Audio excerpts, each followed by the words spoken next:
오늘 함께 살펴볼 말씀 골로새서 3장에 있는 말씀이에요. 케냐 아우리치를 은혜 가운데 잘 다녀왔어요. 기도해 주셔서 너무나 감사하고 정말 현지에서는 우리 성도들의 기도를 정말 몸으로 느낄 수 있는 시간이었어요.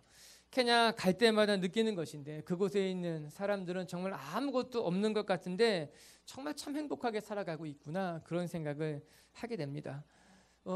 아이들이 무엇이 좋은지 정말 까르르 웃고 너무 해맑게 잘 웃고 잘 지냅니다. 우리가 돕겠다고 찾아간 우리들을 무색하게 할 정도로 그들은 정말 잘 살고 있어요.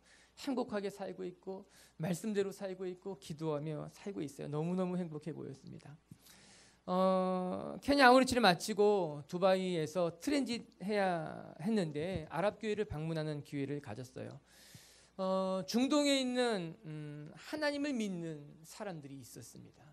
그들과 함께 예배하는 시간들은 우리에게 큰 도전이 됐어요. 이집트는 90% 이상이 수니파 무슬림들입니다. 그런데 그 가운데서도 자기 믿음을 지키며 예수 그리스도를 붙들고 예배드리는 사람들이 있었어요. 이집트 사람들, 레바논 사람들, 그런 많은 아랍계 사람들과 함께 모여서 예배하는 시간이 있었어요. 그들의 표정도 무척이나 행복해 보였어요. 예배에는 큰 감격이 있었어요. 그들이 신앙을 지키며 살아가는 모습이 우리 모두에게 큰 도전이 됐어요. 저는 행복이라고 하는 것이 결국 우리가 가진 것에 있지 않구나, 행복이라고 하는 것이 우리 상황에 있지는 않구나, 그런 것을 다시 한번 생각하게 됐습니다. 케냐 마이스키에 있는 사람들은 비록 우리보다 갖지는 못했지만 그들은 정말 행복하게 살고 있었어요. 어떻게 보면 아무것도 갖지 못한 것만 같았지만 그는 누구보다도 바르게 신앙을 가지고 말씀대로 살아가는 모습, 하나님께서 허락하신 그 땅 가운데 정말 행복하게 살아가고 있었던 겁니다.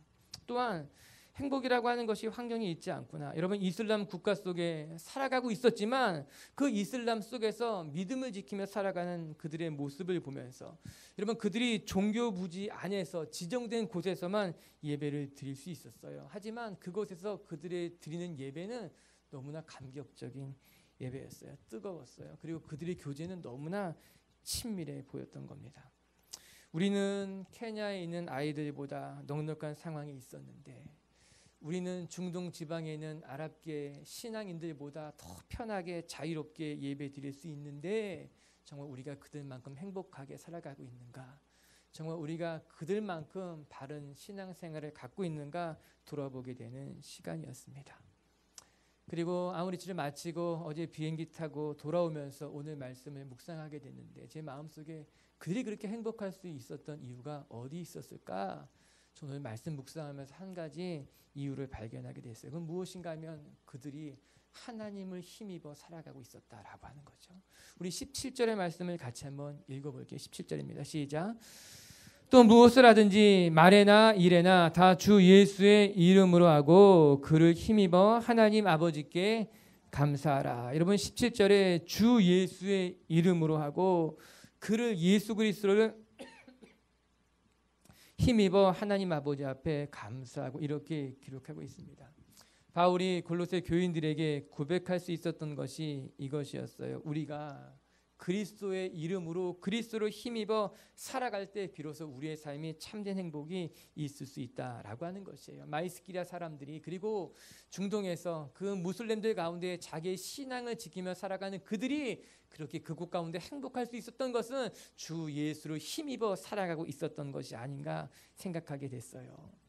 그리고 생각해보면 미시시 예수를 외치던 마이스키리아의 아이들도 이슬람 인구가 대다수를 차지하고 있었던 중동 지역의 그리스도인들도 주 예수를 힘입었기 때문에 자기의 신앙도 지키고 삶 가운데 정말 능력 있게 보란듯이 살아가고 있는 건 아니었겠는가. 우리 사랑하는 빛의 교회 성도 여러분, 우리도 주 예수 그리스도를 힘입어 날마다 승리하며 행복하게 살아가는 하나님의 자녀가 되길 주님의 이름으로 축복합니다. 그리스도를 힘입어 환난을 이길 수 있게 되기를 바라고, 그리스도를 힘입어 기뻐하는 분들이 될 수 있게 되기를 바라고, 그리스도를 힘입어 감사할 줄 아는 사람들이 된다면 우리의 삶을 통해 하나님의 뜻이 이루어질 줄로 믿습니다. 이번 아우리치를 통해 감격스러웠던 것 중에 하나가 저는 열방의 하나님을 직접 볼 수 있었던 것에 있었어요. 피부색이 검은 아프리카 성도들이 하나님을 예배하는 모습이 너무나 큰 감격이었는데, 거기에서 5시간만 비행기를 타고 이 중동 두바이 아부다비 지역에 왔더니 여기에는 코스염을 기른 중동 사람들이 또 정말 하나님을 마음껏 예배하는 모습을 보니 또 너무너무 귀한 거예요. 정말 우리와 다른 그 사람들이 정말 그렇게 열심을 다해 정말 하나님을 예배하는 모습을 보면서 정말 우리 하나님이 모든 민족의 하나님, 모든 열방의 하나님이구나 다시 한번 깨닫게 되는 시간이었더라고 하는 거예요. 여러분, 우리의 신앙은 좁지 않아요. 우리가 섬기는 하나님은 결코 좁은 하나님이 아니라 열방의 하나님, 모든 민족의 하나님, 모든 찬송을 받으시기에 합당하신 하나님이라고 하는 것이죠. 그 감동이 저와 여러분에게도 있게 되길 주님의 이름으로 축복합니다. 오늘 바울의 말씀을 통해서 우리가 깨닫게 되는 것은 그리스도를 힘입어 살아가는 삶이란 그럼 무엇일까? 그리스도를 힘입어 살아갈 때 우리는 어떤 행복한 삶을 살아갈 수 있을까? 오늘 말씀을 통해 볼 수 있게 됩니다. 우리 한번 15절의 말씀을 같이 한번 읽어볼게요. 시작. 그리스도의 평강이 너희 마음을 주장하게 하라. 너희는 평강을 위하여 한 몸으로 부르심을 받았나니 너희는 또한 감사하는 자가 되라. 아멘. 첫 번째, 우리의 삶이 행복할 수 있는 그 비결이 어디 있는가? 오늘 바울은 이렇게 고백하고 있어요. 그리스도의 평강이 너희 마음을 주장하게 하라 라고 하는 것입니다. 우리가 이 땅에 행복하게 살길 원한다면 그리스도의 평강이 우리 안에 있어야 된다라고 하는 것이에요. 여러분, 우리는 걱정과 근심이 많은 세상 속에 살아가고 있습니다. 문제 하나를 해결했다고 해도 돌아서면 또 다른 문제가 우리를 기다리고 있는 것만 같아요. 많은 걱정이 있어요. 많은 근심이 있어요. 많은 두려움을 가지고 살아가는 사람들이 지금 우리 이 시대 속의 사람들의 삶이라고 하는 거예요. 심지어 예수님은 그렇기 때문에 마태복음 6장 34절에 보면 이런 말씀을 하고 있어요. 그러므로 내일을 위하여 염려하지 말라. 내일 일은 내일 염려할 것이요 한날의 괴로움은 그날의 족하니라. 예수님도 무리들을 바라보면 마음이 아팠던 거예요. 걱정과 근심 속에 살아가는 이스라엘 백성들을 바라보면서 걱정하지 말라는, 근심하지 말라, 그렇게 이야기하고 있는 건 아닙니까? 우리가 살아가고 있는 시대가 그런 시대라고 하는 거예요. 그런데 바울은 이 걱정과 근심이 많은 시대 속에서 이렇게 권면해 주고 있어요. 우리 마음에 그리스도의 평강이 우리 마음 가득히 채워질 수 있도록, 그리스도의 평강이 내 삶을 주장할 수 있도록 내어드리라고 하는 거예요. 이는 걱정과 근심에 우리가 마음을 빼앗기는 것이 아니라 오히려 하나님이 주시는 평강이 우리의 삶을 지배하도록 우리를 맡겨야 된다라고 하는 거예요. 여기서 우리가 본 이 15절에 내 마음을 주장하게 하라라는 이 주장이라고 하는 단어는 지배한다, 통치한다는 뜻을 갖고 있는 단어인 것입니다. 즉 그리스도의 평강이 너의 마음을 지배하도록, 그리스도의 평강이 내 삶을 통치하도록, 염려와 걱정, 두려움이 우리의 마음을 지배하는 것이 아니라 그리스도의 평강이 우리의 삶을 지배할 수 있도록 내 마음을 내어드릴 줄 아는 사람이 되어야 된다라고 하는 것입니다. 사람들을 보면은 걱정과 근심이 가득한 사람들이 있습니다. 아주 조그만 문제에도 호들갑을 떨면서 마음에 두려움이 가득한 사람들을 여러 만나게 됩니다. 어떤 사람들은 아직 일어나지 않은 일까지 상상하면서 걱정하는 사람들도 있습니다. 그들은 하루 종일 걱정해요. 하루 종일 고민해요. 마음이 편할 날이 하나도 없어요. 그런 사람들을 보면서 저는 이런 병에 걸렸다고 얘기했어요. 어떻게 병.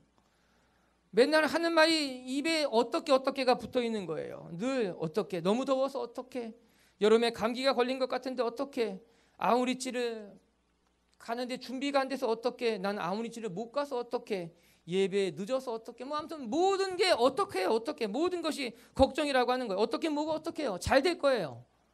할렐루야.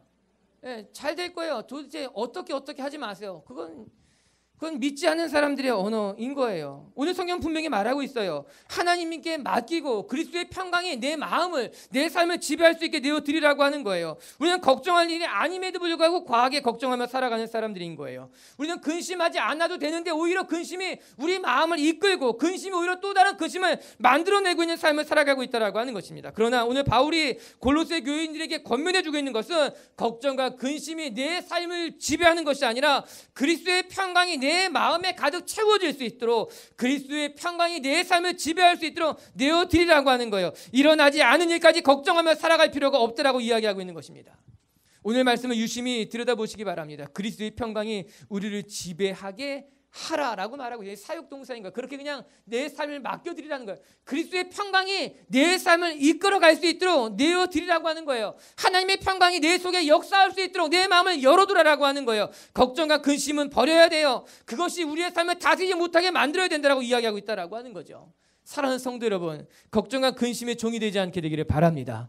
오히려 우리의 삶을 하나님 앞에 내어드리는 것으로 말미암아 하나님의 평강이 여러분 안에 살아 움직일 수 있게 하나님 앞에 나아갈 수 있게 되기를 바랍니다. 여기서 매우 중요한 힌트를 우리가 한 가지 발견하게 됩니다. 그건 무엇인가? 15절에 보면은 후반부에 이런 말씀이 나와 있어요. 너희는 평강을 위하여 한 몸으로 부르심을 받았느니 라는 말씀이라고 하는 것입니다. 이는 즉 우리가 그리스도의 평강으로 살아가길 원한다면 우리는 나 혼자 평강한 삶을 추구할 것이 아니라 우리 모두가 평강의 삶으로 한 몸으로 부르심을 받았기 때문에 서로가 서로를 돕는 일이 있어야 된다라고 하는 것이에요. 이 평강이라고 하는 것은 나 혼자 만들어낼 수 있는 것이 아니라 서로가 서로를 돌보는 것으로 말미암아 함께 만들어자고 하는 것이라고 이야기하고 있는 겁니다. 다시 말하게 되면 이 그리스도의 평강은 개인적인 차원에서만 만족되는 것이 아니라고 하는 거예요. 나 혼자 잘 먹고 잘 사는 것으로 우리는 평강을 이룰 수 없다라고 하는 것이에요. 그것이 공동체인 거예요. 공동체라고 하는 것은 함께 평강을 발견해가는 것, 함께 평강을 만들어가는 것, 함께 평강을 세워간다라고 하는 거예요. 메시지 성경을 보면 이 말씀을 정확하게 이해할 수 있어요. 같이 한번 우리 자막을 통해 읽어볼게요. 시작. 그리스도의 평화가 여러분을 서로 조화롭게 하고 보조를 맞추게 하십시오. 이것을 상실한 채 자신의 일에만 몰두하는 일이 없도록 하십시오. 그리고 감사하는 마음을 기르십시오. 여러분, 평안이라고 하는 것은 무엇입니까? 이것은 서로 조화롭게 서로 맞춰가는 일이라고 하는 거예요. 이것을 상실한 채 자기 일에만 몰두하는 사람들에게는 결코 그리스도의 평강이 있을 수 없다라고 이야기하고 있는 것 아니겠습니까? 사실 오늘 우리가 묵상하는 이 15절부터 17절까지의 말씀은 공동체에 대한 이야기예요. 우리가 골로새서 3장을 한 절 한 절 묵상해 놓고 있는데 기억을 더듬어 보게 되면 3장 처음에는 우리 안에 있는 이 세상의 옷을 벗어버려야 된다는 것을 이야기했어요. 여러분 기억하시겠습니까? 이 땅에 있는 지체를 죽이라. 음란과 부정과 사욕과 악한 정욕과 탐심이니 이것들은 우상 숭배니 벗어버리라는 것이 첫 번째 주제였어요. 그리고 두 번째 주제는 그것을 다 벗어버리고 난 다음에는 그리스도로 새 옷을 덧입으라는 이야기를 했어요. 긍휼과 자비와 겸손과 온유와 오래 참음을 옷 입고 그것이 그리스도인의 삶이다 이야기한 겁니다. 먼저 세상의 것들을 벗어버리고 그 다음에는 그리스도를 옷 입는 삶, 그리고 나서 우리 지난 시간에 말씀 나눈 건 무엇입니까? 이제 이 모든 것 위에 사랑을 더하라라는 것이었어요. 여기까지는 그리스도인의 개인적인 윤리에 대한 것이었어요. 내가 어떤 삶을 살아가야 될까? 그리고 나서 오늘 15절부터 17절까지는 이제 개인의 윤리를 넘어서서 공동체 안에서 어떤 삶을 살아가야 될지를 말씀해 주고 있는 것이 15절, 16절, 17절의 말씀이에요. 그리스도의 평강이 너희 마음을 주장하게 하라. 왜? 너희가 평강으로 한 몸으로 부르심을 받았기 때문이다. 16절은 그리스도의 말씀이 너희 속에 풍성히 거하게 하라. 그것으로 피차 서로 가르치라. 이야기하고 있는 거죠. 이 공동체가 어떻게 하나님의 뜻을 찾아가는가에 대한 이야기라고 하는 것이죠. 다시 오늘 말씀으로 되돌아본다면 그리스도의 평강이 우리의 삶을 주장하게 하는 것, 지배하게 하는 것은 각자 개인의 삶만 돌보는 것이 아니라 서로가 권면하고 돌보는 것으로 말미암아 함께 평안한 삶을 추구해가는 것, 만들어가는 것이 우리가 꿈꾸고 우리가 이루어가야 할 삶이라고 하는 거예요. 그래서 공동체는 소중한 거예요. 우리 신앙에 있어서 같이 기도하는 동역자가 있는 것, 같이 기도하는 공동체가 있는 것은 그래서 중요하다라고 하는 거예요. 하나님은 개인을 부르기 전에 공동체를 부르셨어요. 공동체 안에 함께 성장하게 만들어 가셨다는 거예요. 공동체의 유익이에요. 공동체로 부른 이유라고 하는 거예요. 혼자서는 어려워요. 혼자 평안을 찾기도 힘든 일이라고 하는 거예요. 우리 사랑하는 성도 여러분, 우리가 평강을 위하여 한 몸으로 부르심을 받았음에 우리가 이 그리스도의 평강을 추구하며 그 평강을 서로 세워갈 수 있는 믿음의 공동체, 믿음의 동역자가 될 수 있게 되길 주님의 이름으로 축복합니다. 여기에 있어서 중요한 것이 한 가지가 있어요. 그건 무엇인가? 오늘 성경 꼭 집어서 이 평강이 세상의 평강이 아닌 그리스도의 평강이라 말씀하고 계시다는 겁니다. 오늘 우리 안에 우리가 경험해야 될 평강은 세상에 주는 평안이 아니라 그리스도 안에 있는 평강이라고 하는 거예요. 여러분, 세상에 주는 힘의 평안함이 있기도 합니다. 그리스도로 말미암는 평안 말고도 세상이 주는 안정감도 있어요.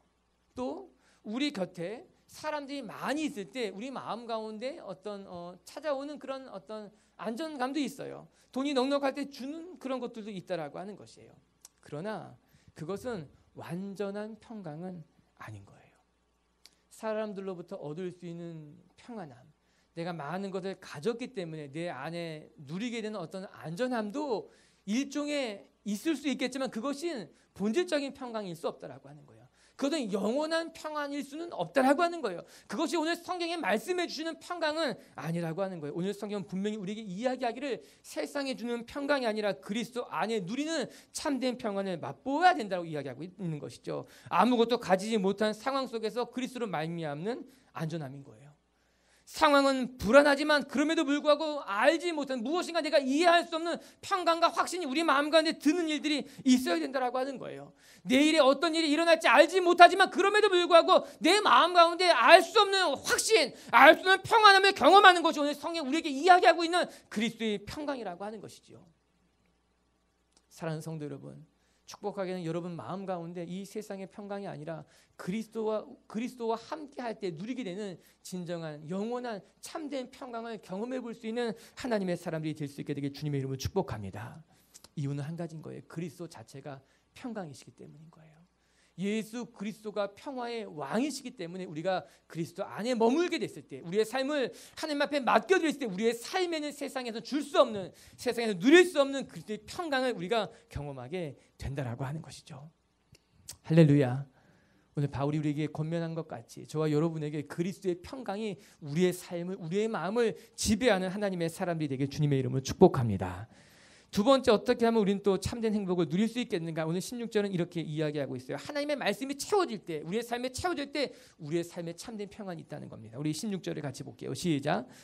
그리스도의 말씀이 너희 속에 풍성히 거하여 모든 지혜로 피차 가르치며 권면하고 시와 찬송과 신령한 노래를 부르며 감사한 마음으로 하나님을 찬송하고.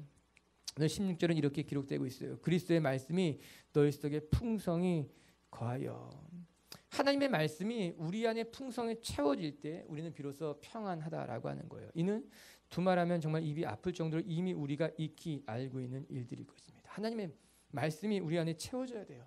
하나님의 말씀이 우리 안에 가득할 때 우리는 불안하지 않아요. 두렵지 않다라고 하는 거예요. 전 저와 여러분이 하나님의 말씀에 풍성히 거하는 삶을 사모할 수 있게 되기를 바랍니다. 여러분, 우리의 삶의 걱정과 근심을 어떻게 우리는 물리칠 수 있을까요? 우리 가운데 있는 악한 생각들, 우리 가운데 찾아오는 못된 마음들, 우리 가운데 찾아온 두려움들을 우리는 어떻게 이겨낼 수 있을까요? 고대 수도원에서 어떤 수도 원생이 이제 들어왔다고 합니다. 이제 본인도 세속의 삶을 접고 수도원으로 들어오게 된 거예요. 이제 갓 들어온 이 수도생이 처음에 들어왔을 때 이제 이 수도원에 적응하기가 힘들었던 거겠죠. 모든 것이 낯설고 며칠 지나 보니 집에 가고 싶기도 하고 이런저런 생각이 들기도 하고 뭐 아주 잡념이 가득 들었던 거예요. 그런 모습을 바라보고 있었던 그 수도 원장님이 이런 말씀을 하셨다고 합니다. 빈병을 가지고 가서 그 수도 원생에게 건네주면서 이 병 안에 있는 공기를 다 빼내어서 나한테 가지고 오라, 이렇게 이야기한 거예요. 이 숙제를 부여받았던 이 수도 원생이 이 병 안에, 보틀 안에 있는 이 공기를 다 빼내려고 뭐 이런저런 궁리를 해봤지만 빼낼 수가 없었어요. 어떻게 하면 좋을지. 근데 그때 이 수도 원장님이 주전자 안에 물을 담아가지고 와가지고 그 빈 병에 가득 채웠다. 계속 넘치도록 부었다라고 하는 것입니다. 그리고 나서는 그 물병을 그 수도 원장에게 다시 건네주고 다시 수도를 시작해라 말씀하셨다라고 하는 거예요. 무슨 이야기겠습니까? 그 빈병 안의 공기를 빼낼 수 있는 방법이 어디 있겠습니까? 뭐 요즘 시대 같았으면 뭐 이렇게 압축을 한다거나 이렇게 뭐 축 빼낼 수 있겠지만 이 방법은 내 의외로 간단했다라고 하는 거예요. 물을 가득히 부었다는 거죠. 차고 넘치도록 부으니 그 공기가 다 바깥으로 나올 수밖에 없었던 건 아니겠습니까? 그거 알려주고 싶었던 거였어요. 그 수도 원생에게 여러 가지 생각으로 가득 찼던 욕심과 아직 버리지 못한 세상의 생각들로 가득 찼던 그 수도 원생에게 수도 원장은 보여주고 싶었던 것이었어요. 내 삶에 하나님의 말씀이 가득 채워지게 된다면 내 삶에 하나님의 계획이, 하나님의 묵상이, 하나님의 것이 가득 채워지게 된다면 잡념은 자연스럽게 사라지게 될 것이다 라고 하는 것이죠. 오늘 우리가 읽었던 이 16절의 풍성이 거하여 라는 이 풍성하다라는 단어는 가득 채워졌다는 단어입니다. 흘러 넘쳐난다는 단어의 뜻을 가지고 있다라고 하는 거예요. 즉 우리의 삶에 하나님의 말씀이 가득 차고 또 흘러 넘치게 되면 비로소 그때 우리 안에 있는 걱정과 근심과 두려움이 사라지게 되어 있다라고 하는 거예요. 우리가 근심을 바라보지 아니하고 걱정을 바라보지 아니하고 어떻게 우리가 이것을 이겨낼 수 있는가, 그 해답이 의외로 쉬운 곳에 있었다라고 하는 것이죠. 사랑하는 성도 여러분, 여러분의 삶에 하나님의 말씀이 가득 채워지기를 바랍니다. 우리 마음속에는 근심의 자리에, 우리 마음속에는 두려움의 자리에 하나님의 말씀이 채워지게 된다면 그것은, 걱정은, 근심은 어느덧 사라지게 되어 있다라고 하는 것이죠. 결국 우리의 삶은 무엇이 채워지는가로 결정되게 되어 있다라고 하는 겁니다. 내 삶을 무엇으로 채워갈 것인가, 내 미래를 무엇으로 채워갈 것인가, 우리의 가정을 무엇으로 채워갈 건가, 결국 우리의 삶에 가득 채워지는 것이 우리의 미래를 결정하게 되어 있다라고 하는 거죠. 쓰레기가 가득 채워진 것은 쓰레기통이지만 보석이 가득 채워진 것은 보석함이 되는 것 같이 우리의 삶에 내 계획, 내 뜻, 내 안에 걱정이 가득 채워진 것이라면 그건 내 인생인 거예요. 내가 감당할 인생이지만, 그러나 우리의 삶, 우리의 마음 가운데 하나님의 말씀이 가득 채워지게 된다면, 그리스도의 말씀이 너희 속에 풍성히 거하게 된다면 우리의 삶이 하나님의 뜻을 이루는 도구가 될 수 있다고 성경이 이야기하고 있는 것 아니겠습니까? 그렇다면 하나님의 말씀이 가득 채워지면 어떤 일이 일어날까? 오늘 성경은 세 가지를 이야기하고 있어요. 첫 번째는 하나님의 말씀이 가득 채워지게 되면 모든 지혜로 피차 가르치며 권면하게 되어 있다라고 성경은 이야기하고 있습니다. 즉 하나님의 말씀이 가득 채워지게 되면 그 말씀을 나누게 된다라고 하는 거죠. 말씀으로 피차 가르치기도 하며, 말씀으로 피차 배우기도 하며, 말씀으로 피차 권면하는 일들이 일어나게 된다라고 하는 거예요. 저는 우리 빛의 교회가 이런 일들이 많이 일어나길 주님의 이름으로 축복합니다. 우리 빛의 교회 성도들이 말씀을 많이 묵상할 수 있게 되길 바라요. 말씀을 많이 묵상하는 것에만 머무는 것이 아니라, 내가 하나님께 들은 말씀이 있다면, 내가 묵상한 것이 있다면, 내가 배운 것이 있다면 그 말씀을 서로 가르치는 일들도 일어나야 될 거예요. 지금은 셀이 방학이라서 모이지 않지만 저는 셀 모임 가운데서 하나님께 받은 말씀을 많이 나누는 일들이 있게 되길 바라요. 내가 받은 은혜도 나누고, 내가 아침에 묵상한 말씀도 나누게 되고, 내가 말씀 읽은 것을 함께 공유할 수 있게 되길 바라고, 우리가 모인 곳에는 셀 모임도 있고, 한쪽에서는 1대1도 하는 일들이 일어났으면 좋겠고, 또 한쪽에서는 뭐 3-3 모여서 성경 통독하는 일들도 일어났으면 좋겠고, 또 어떤 쪽에서는 내가 지난 주일에 받았던 말씀을 읽어주면서 또 나누는 일들도 있었으면 좋겠고, 우리 교회가 이사 가게 됐어요. 이사 가면 저는 그곳에서 정말 우리가 마음껏 예배할 뿐만 아니라 마음껏 말씀을 묵상하고 마음껏 말씀으로 교제하는 일들이 있게 되길 바라요. 뿐만 아니라 여러분 가정에도 이런 일이 있게 되기를 바랍니다. 부모와 자녀가 같이 말씀을 통독하는 일이 있게 되기를 바랍니다. 여러분 일터에서도 점심시간이 되면 그냥 쉬는 것이 아니라 한 줄에도 말씀을 같이 나누고 묵상하는 일이 있게 되기를 바랍니다. 그것이 하나님의 말씀이 가득 채워진 삶에 자연스럽게 나타나는 열매라고 하는 거예요. 또 하나는 권면하는 일인 거예요. 권면을 찾아보게 되면 징계, 훈계 이런 뜻을 갖고 있는 거죠. 즉 하나님의 말씀을 배우고 하나님의 말씀이 가득 채워지는 그 공동체 가운데는 훈계와 권면이 있다는 거예요. 여러분 사랑이 없으면 훈계하지 않습니다. 애정이 있어야 훈계도 일어나게 되어 있는 법이에요. 여러분 애정이 없는 공동체는요 훈계가 없어요. 그냥 예배만 드리고 다 갑니다. 사라지게 바빠요. 그러나 애정이 있는 공동체는요 때로는 훈계를 하기도 하고, 이렇게 살면 안 된다. 내가 말씀을 보지 않으면 안 된다. 내가 기도하지 않으면 안 된다. 내가 더 이상 순종하지 않으면 안 된다. 이게 권면인 거예요. 초대교회는 권면이 살아있었어요. 훈계가 살아있었고 경책이 살아있었다라고 하는 거예요. 저는 우리 교회 가운데도 이런 정말로 살아있는 권면이 훈계가 있었으면 좋겠어요. 저한테 권면을 받으면 목사님이 나를 사랑한다 생각하십시오. 제가 혼낸다면 목사님 정말 나를 너무 사랑하신다 생각해야 되는 거예요. 이건 진심인 거예요. 진심인 거예요. 그리고 이 권면과 훈계는 우리를 더 건강하게 만들 거예요. 오늘 말씀이 그런 거예요. 그리스도의 말씀이 너희 속에 풍성히 거하면 모든 지혜로 피차 가르치며 권면하고, 두 번째는 16절의 말씀은 시와 찬송과 신령한 노래를 부르며, 하나님의 말씀이 마음속에 가득 채워진 사람의 두 번째 특징은 그의 입술에 찬송의 열매가 맺힌다는 거예요. 찬송이 터져나오게 되어 있다라고 하는 것입니다. 여러분 찬송은요 의지로 되지 않고요, 찬송은요 터져나오는 거예요. 내가 오늘 찬송해야겠다 다짐했다고 해서 찬송 부르지 않습니다. 그러나 우리 가운데 말씀이 충만하면요, 나도 모르게 찬송이 흘러나오게 돼 있는 거예요. 못 부르는 노래지만 노래가 부르고 싶은 거예요. 계속 간증이 노래가 내 입에 터져나오게 되어 있다라고 하는 거예요. 여러분, 우리가 우리 자신을 한번 돌아볼 수 있게 되길 바랍니다. 우리 입술에 찬송이 흘러나오는가? 아니면 세상의 노래가 가득한가? 우리 입속에 불평과 원망이 가득한가? 아니면 하나님 앞에 드리는 찬송의 소리가 가득한가? 전 여러분 날마다 찬송할 수 있게 되길 바랍니다. 우리 교회는 예배 매월 지정 찬양곡이 있는 거 아세요, 여러분? 우리 교회는 매월 지정 찬양이 있어요. 그래서 축도가 끝나면 우리 축복하고 나서 여러분 퇴장할 때 부르는 찬송이 그달에 우리가 힘쓰는 찬송이에요. 우리가 부르는 찬송이에요. 새날 기도회 때 우리가 말씀 키워드를 가지고 묵상하잖아요. 그 키워드에 관련된 찬송을 매월 부르는 거예요. 실은 모르셨죠? 가슴이 아파요. 처음에 이것을 계획하면서 성도들이 매월 그 찬양을 부르면서 기뻐하면 좋겠다, 이런 생각을 하면서 시작한 거였거든요. 오늘 무슨 찬송 부르는지 잘 보시고 그 노래 끝날 때까지 떠나지 마시고 다 한번 불러보십시오. 여러분 입술에 찬송이 넘쳐나기를 바랍니다. 세 번째, 또 한 가지 그리스도의 말씀이 풍성한 사람이 갖고 있는 특징은 감사하는 마음으로 하나님을 찬송하고 감사가 넘쳐난다라고 하는 겁니다. 성숙한 사람의 특징은 한 가지예요. 모든 것에 감사할 줄 안다는 겁니다. 여러분, 오늘 말씀이 사실은 감사가 주된 메시지이기도 해요. 15절에도 감사, 16절에도 감사, 17절에도 감사라는 단어가 반복되고 있어요. 그런데 놀라운 것은 감사의 이유가 없어요.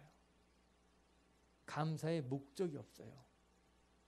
그냥 감사하는, 15절에 보면 그냥 또한 감사하는 자가 되라는 거예요. 16절에 보면 그냥 감사하는 마음으로 하나님을 찬양하라라고 하는 거예요. 17절에 보면 그를 힘입어 하나님 아버지 앞에 감사하고, 우리는 감사의 제목이 있어야지 감사합니다. 감사의 이유가 있을 때 감사하게 됩니다. 그러나 오늘 바울의 이 고백 속에 들여다보는 것은 감사라고 하는 것은 특별한 이유가 있을 때만 하는 것이 아니라 우리가 하나님의 백성이라면 하나님의 말씀이 우리 가운데 충만히 채워져 있다, 우리는 모든 일에 감사할 수 있는 사람들, 그런 존재가 될 수 있겠구나.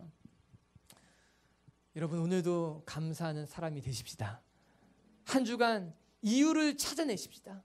아니, 이유가 없다 하더라도 내가 하나님의 백성이 된 것만으로도 감사하는 사람이 되십시다. 할렐루야. 우리 입술에 감사가 넘쳐날 때 하나님이 기뻐하실 줄로 믿습니다. 그것이 행복하게 살아가는 두 번째 비결이라고 하는 거예요. 세 번째, 행복하게 살아가는 또 하나의 비결이 어디 있는가? 그건 17절에 나와요. 한마디로 말하면 주님의 이름으로 행할 때 우리는 행복할 수 있다는 겁니다. 17절에 있습니다. 시작. 또 무엇을 하든지 말에나 일에나 다 주 예수의 이름으로 하고 그를 힘입어 하나님 아버지께 감사하라. 무슨 일을 하든지 주 예수의 이름으로 하라고 기록하고 있어요. 그렇게 살아가는 사람이 행복한 사람이라고 하는 것입니다. 여러분, 이런 사람은 고수예요. 이렇게 살아가는 사람들이 우리의 목표예요. 여러분, 사람들을 보면요, 자기가 드러나야지 행복한 사람들이 있습니다. 그래서 그런 사람은 꼭 출처를 이야기합니다. 내가 했다라고 하는 거예요. 이건 내가 기증한 것이고, 이것은 내가 헌금한 것이고, 이것은 내가 도운 일이고, 이것은 내가 봉사한 일이다. 그래서 꼭 자기 자신이 했다라고 하는 것이 드러나야지만 행복해하는 사람들이 있어요. 자기가 인정받을 때 자신의 존재감을 확인하는 사람들인 거예요. 내가 다른 사람들보다 조금 더 나아야지만 다른 사람들보다 더 귀하다고 스스로를 만족해하는 사람들이 있다라고 하는 것이에요. 그러나 오늘 성경은 내 자신이 드러날 때가 아니라 오히려 내 자신이 예수 그리스도 이름 뒤에 사라질 때 행복한 것이라는 것을 가르치고 있는 거예요. 이것은 우리가 말로 이해되는 것이 아니라 경험으로 확증되어야 되는 것일 줄 저는 믿어요. 이 행복은 경험될 필요가 있다라고 하는 것이에요. 내가 드러나지 아니하고 오히려 내가 행하고도 나서 사라질 때, 오히려 나의 헌신을 통해 예수 그리스도가 드러났을 때, 나의 봉사를 통해 하나님의 영광을 받을 때 내 마음 가운데 느껴지는 그 뿌듯함을 우리 모두가 경험해 볼 필요가 있다라고 하는 것이에요. 이런 바울은 여태까지 그런 삶을 살아왔다라고 하는 것이에요. 바울은 늘 그런 삶을 살았어. 무엇을 먹든지 무엇을 마시든지. 고린도전서 10장 31절 같이 한번 읽어봐요. 시작. 그런즉 너희가 먹든지 마시든지 무엇을 하든지 다 하나님의 영광을 위하여 하라. 이런 바울은 무엇을 먹을 때도 하나님을 위해 먹었다는 거예요. 아니 무엇을 먹지 않을 때도 하나님을 위해 그는 참을 수 있었던 사람이었어요. 그는 무엇을 마실 때도 내가 하나님의 영광을 위해 마셨다는 거예요. 아니 무엇을 마시지 않을 때도 하나님의 영광을 위해서라면 내가 목이 마를 때도 내가 마시고 싶은 것도 절제할 줄 알며 살아갔던 사람이 바울이었다라고 하는 거예요. 바울의 삶을 한마디로 정리해보자면 그는 하나님을 위해 살아갔던 사람, 하나님 앞에 자신의 존재를 숨겼던 사람, 하나님 뒤에 따라갔던 사람이 바울이었어요. 그랬던 바울이 오늘 무엇이라고 고백하고 있습니까? 17절 말씀을 보게 되면 무엇을 하든지 말에나 일에나 다 주 예수 그리스도의 이름으로 행하고, 바울에게서 누렸던 이 기쁨을 그는 누구에게도 빼앗기지 않았던 겁니다. 우리 사랑하는 미체교회 성도 여러분, 우리가 이것을 경험할 수 있게 되길 바랍니다. 그냥 조용히 아무도 모르게 누군가를 위해 기도해 주었을 때 그 사람의 삶이 변하는 것을 바라보면서 느끼게 되는 뿌듯함인 거예요. 내가 가진 것으로 다른 사람을 마음껏 섬겼지만 그것이 내 이름으로 섬기지 아니하고 예수 그리스도의 이름으로 그 사람을 섬겼을 때 느끼게 되는 뿌듯함이라고 하는 거예요. 내 모든 것을 다 그에게 내어주었지만 내가 드러나지 아니하고 오히려 그가 하나님을 찬양하며 하나님 앞에 감사했을 때 얻게 되는 기쁨이 있다라고 하는 거예요. 목사님, 저는 그것을 아직 모르겠어요. 그래서 여태까지 우리가 내 자신을 드러내며 살았기 때문이 아니었는가, 오늘 말씀을 통해 보게 되는 거죠. 사랑하는 우리 빛의 성도 여러분, 우리가 정말 참된 진리 가운데 행복을 느끼길 원한다면, 경험하길 원한다면 우리가 하는 그 모든 것을 내 이름으로 하지 아니하며 내가 드러나지 아니하며 예수의 이름으로 행할 수 있는 하나님의 사람들이 되길 주님의 이름을 축복합니다. 그리고 오늘 성경은 그를 힘입어 하나님 아버지께 감사하고, 즉 예수 그리스도를 힘입어 예수 그리스도로 말미암아 예수 그리스도로 도움을 얻어서 우리가 날마다 하나님 앞에 감사할 수 있게 된다라고 하는 것이죠. 바울이 누렸던 이 행복과 기쁨을 저는 우리 빛의 교회 성도들도 누릴 수 있게 되기를 주님의 이름으로 축복합니다. 말씀을 마칠게요. 여러분, 행복은 멀리 있지 않습니다. 오히려 가난해 보이던 마이스기리아 사람들이, 그 아이들이 그렇게 행복했던 것 같이, 또한 중동 그 무슬림 지역 속에서 자기의 신앙을 지키며 그렇게 열정적으로 예배했던 그들의 모습이 그렇게 행복할 수 있었던 것은 그들은 모두 그리스도 안에 거했기 때문에 그리스도로 말미암는 행복이 무엇인지 깨달았던 사람들인 것만 같았어요. 전 우리 빛의 교회 성도들이 매일의 삶에서 예수 그리스도를 힘입어 예수 그리스도와 함께 동행하는 하나님의 백성들이 될 수 있게 되길 주의 이름으로 축복합니다. 첫 번째, 언제 우리는 행복할 수 있는가? 그리스도의 평강이 우리를 지배할 때 우리는 진짜 참된 평안을 누리게 될 줄을 믿습니다. 걱정과 근심이, 두려움이 우리를 지배하는 것이 아니라 그리스도의 평강이 여러분의 삶을, 여러분의 가정을 지배하도록 내어드리는 하나님의 사람이 될 수 있게 되길 주의 이름으로 축복합니다. 그리고 두 번째, 하나님의 말씀으로 가득 채워지는 삶을 살아가십시다. 우리 속에 하나님의 말씀이 가득 채워질 때 우리는 충만함을 느끼게 될 것입니다. 말씀으로 피차 가르치게 될 것이며 또한 감사하게 될 줄로 저는 믿습니다.